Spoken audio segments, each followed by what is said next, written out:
it going to be open so you can open it? Did you get the card? I did grab your card, yeah. I want to make sure we get this plugged back in and that I didn't screw everything up further. Yeah, it's still, cool. The problem is it was still rebooting. Ah. Oh, awesome. Oh no. That's the perfect moment for this. Is it updating? It's. Always. Every Of course. the most opportune times. Okay, so yeah, exactly. All right, there we go. Seems not to have been a terrible one.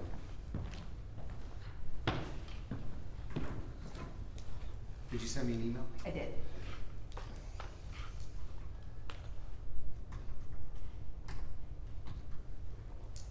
Now you all know how many characters my password is, so start. We can start narrowing it down. Right, yeah. You can start brute forcing it right now. See, that would assume I'm not good at catching how many little dots were on there. Beowulf, roll, 1, 2, 3, 4, 5, 6, 7, 8, 9. Now I have to change it.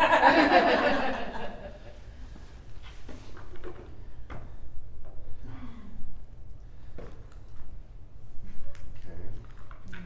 I'm so thankful it decided to update today. Okay. Let me reopen. Close this so we don't- That's barely anything. I cleaned that up a little bit. So I you can know. do it. I know you did. You can shop it on it. You guys have to go see it. Oh, mine is insane. So everything is just in a folder on the desktop. You open that folder, it's messy, but yes. No. Keep the desktop clean. Yeah, scroll down, scroll down. Yeah, there we go. I had a problem in college of literally, after my freshman year, back into the dorm, my computer wouldn't start, so I had to reformat it. All right, ready? So I think it's not. And we can, Yeah. It's not, it's Well, not. you can- Yes. All on it. Do you have your presentation on this? It only has happened once and you wouldn't know. Okay. Y'all be quiet because we need to leave her time for questions, and then those questions are stand between us and lunch, so we can't delay. So we have today Ella Waddel. She's a graphic designer. She's a fan favorite from last year at the I didn't know that. yeah, absolutely. You saw some of her work over at the art show, so if you haven't been, go check that out. She has she's a graphic designer. She's worked for NASA, and she is an Addy Award winner. So yes, so she's welcome. Wow. Okay, I feel like the expectations are a little bit higher. Let me do up my notes real quick.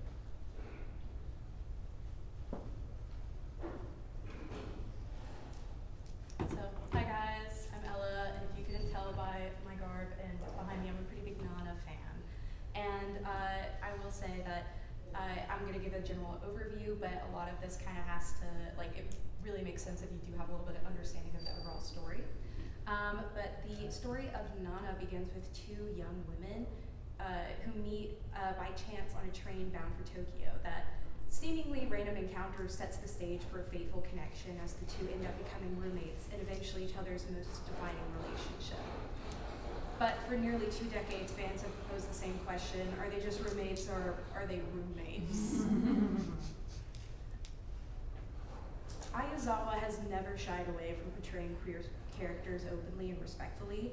In her early work with Paradise Kiss, she features an openly bisexual and very flamboyant male lead and a transgender woman whose gender identity is central to both her character and the story's emotional arc. Yazawa doesn't relegate these characters to the sidelines, nor does she treat their identities as comedic relief or narrative afterthoughts. So why is it different with Nana? In this presentation, I'm going to explore the rich and emotionally charged relationship between Nana Komatsu and Nana Osaki, which I will be referring to as Hachi and Nana to differentiate the two because, again, they're both named Nana.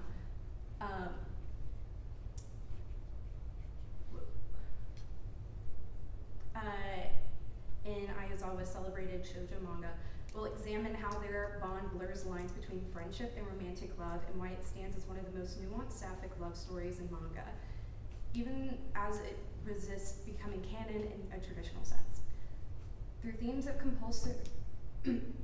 comphet, the loss of sense of self, and feminine identity as a means of survival, we'll peel back the layers of their connection and analyze the forces that ultimately pull them apart. So we're going to start off with the definition of comphet. It's short for compulsory heterosexuality.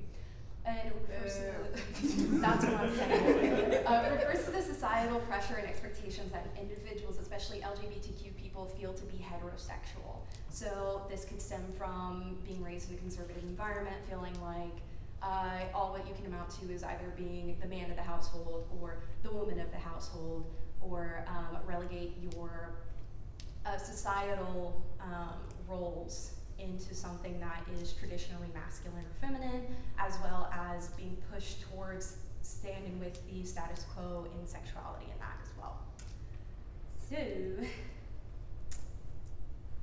our girl Hachi has been raised in an environment where the ultimate measure of a woman's success is becoming a wife and mother.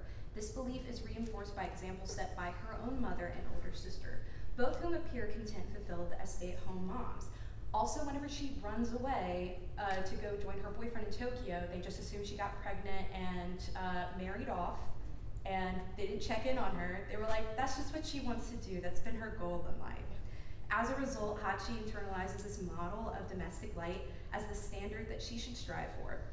Her primary ambitions revolve around securing a husband and building a home. However, when confronted with actual realities of romantic relationships, Hachi often seems emotionally detached from the men she dates. Across the three major canonical relationships, she tends to view romance as transactional, where physical intimacy functions as means to obtain security and stability. She has conditioned to believe that by offering affection and sex, she can secure a stable future. Throughout the series, Hachi repeatedly reveals that she does not value men beyond their potential as romantic partners. Rather than getting to know them as individuals, she jumps quickly into idealized fantasies of long-time commitment, often projecting her desires onto them before truly understanding who they are. However, Hachi's approach with relationships shifts significantly whenever it comes to her female friends. Interestingly, the first signs of queer-coded behavior don't appear with Nana Osaki, but rather her friend Junko, which is pictured above. Hachi frequently remarks that Junko feels more like a boyfriend than her best girlfriend, and even expresses a desire to marry her if she wasn't a girl. Her attachment to Junko runs deep, and she's visibly shaken when she learns that Junko will be moving to Tokyo, plunging her into an intense emotional distress. This reaction starkly contrasts with her response to Shoji, her soon-to-be boyfriend, also moving to Tokyo. In that case, her concern is more superficial. She simply notes that she does not want to be left alone, showing none of the emotional turmoil that Junko's departure brings her. This contrast highlights the deeper and more emotionally significant bond that she shares with Junko, and suggests that Hachi's strongest attachments may lie outside of conventional heterosexual romance. However, Hachi's dynamic with Junko shifts once Junko enters in a relationship with Kyosuke. While Hachi is genuinely happy that her friend has found love and achieves personal milestones, there is an underlying sadness, a quiet sense of loss, as Junko gradually becomes less central in her life. The emotional closeness that they share once begins to fade, leaving Hachi to grapple with the subtle but painful feeling of abandonment. And then we get into our really fun Nana x Nana part, and let me just say, like, from the beginning, our initial introduction to Nana is far from what I would call heterosexual. Excuse the title. She's so beautiful and so cool too. There's something different about her, like she's got this special aura, so thin and such a pretty face. Those long eyelashes and her makeup, it really stands out. It looks perfect. That is so cool. Huh? Is the smoke bothering you? No, that's okay. I'm fine. That's good. Once Nana and Hachi move in together, their bond deepens and shifts into something unmistakably intimate. For the first time, they form a relationship not built on the need to please men, but on mutual emotional support and genuine affection. They offer each other stability, safety, and a sense of home without expecting anything physical in return. At one point, Nana even promises Hachi that if she stays with her, she'll give her everything she's ever wanted, a home to take care of and someone to wait for her at the end of the day. This pulls Hachi back into her familiar refrain, "If only you were a boy, I could love you."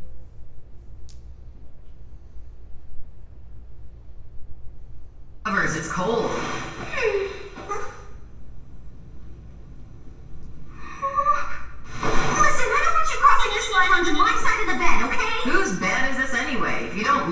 sleep on the floor. Come on!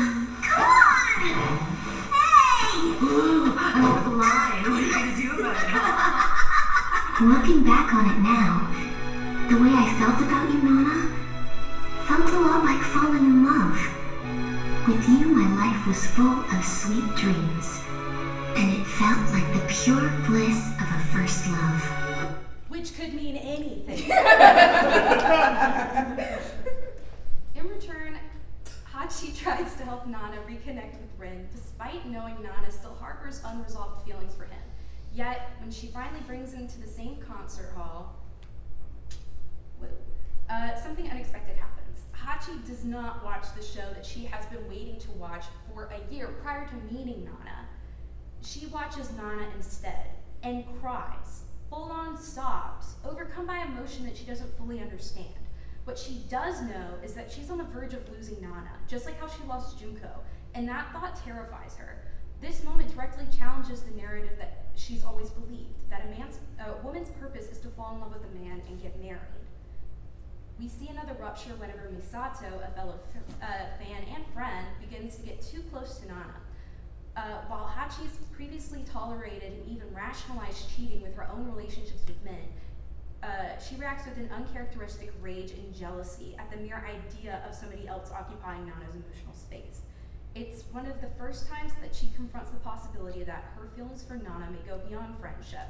Still, Hachi dismisses her emotions, brushing them off as weird, instead of allowing herself to truly question them. In her desperation to stay connected to Nana, Hachi clings to any opportunity to remain in her orbit. That opportunity comes in the form of Takumi, the worst person ever, and Rin's bandmate, whom she sleeps with in a misguided attempt to fill the growing void. Everything that she says that she likes about Takumi, his dark hair, his slender frame, his cool demeanor, and even his feminine features, mirrors Nana. Look at how they smoke the cigarette the same way. He is quite literally a stand-in, but the illusion quickly crumbles. Hachi realizes that while Takumi may resemble Nana on the surface, he isn't her. And the emptiness she feels in the relationship becomes unbearable. She even lies about seeing him as a sign of her own internal denial. When Nana finds out, she tries to set up Hachi with a member of her band, essentially offering her a proxy lover in her place. But things take a sharp turn whenever Hachi discovers that she's pregnant. From her earlier encounter with Takumi, the news devastates Nana, sending her in such emotional turmoil that she becomes physically ill. Now, Hachi faces an impossible choice: return to the life that she built with Nana, or move forward with Takumi, who can offer her the socially accepted dreams that she's always chased: a child, a home, and a husband. After much deliberation, Hachi chooses Takumi, and in doing so loses Nana.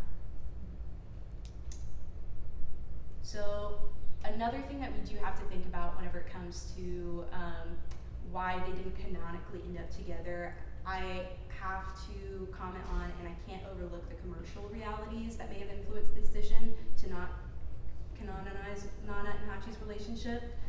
Nana was one of the best-selling shojo anime and mangas of its time, enjoying widespread mainstream success and even primetime anime adaptation. Officially confirming the romantic relationship between the two protagonists could have shifted the series into the yuri genre, potentially alienating parts of its existing audience. Such a move might have reclassified the story as niche or underground, similar to the trajectory of Paradise Kiss, which despite its cult following, never achieved the same level of mainstream visibility. In an industry where the genre classification can significantly impact marketing, distribution, and audience reach, it's likely played a role in keeping their relationship ambiguous. At its heart, Nana's not just a story about music, fashion, or even heartbreak. It's a story about the ways women love each other. Ai Yazawa crafts a relationship between Nana Osaki and Nana Komatsu that defies easy labels, steeped in longing, intimacy, and emotional interdependence. Their bond challenges heteronormal ideals, revealing how deeply queer-coded love can exist even whenever it's not spoken aloud. Hachi's journey, marked by comphet, Emotional projection and quiet self-denial paints a portrait of a woman who's consistently searching for a place to belong, and perhaps someone to belong to. And in Nana, she finds that person. But societal expectations, internalized norms, and the pressure to conform to ultimately drive them apart. Hachi chooses the role that she was taught to aspire to, wife, mother, and caretaker, and in doing so, she walks away from the one relationship that asked her to be nothing but herself. They didn't end up together, not because they couldn't, but because the world that they lived in, and perhaps the medium that told their story, wasn't ready to let them. Nana remains a haunting reminder of the love stories that go unspoken, the ones that we feel in the quiet places, in the jealous silences, and the aches of what might have been. But in the end, Nana and Hachi may not canonically be lovers, but their love is no less real. Thank you.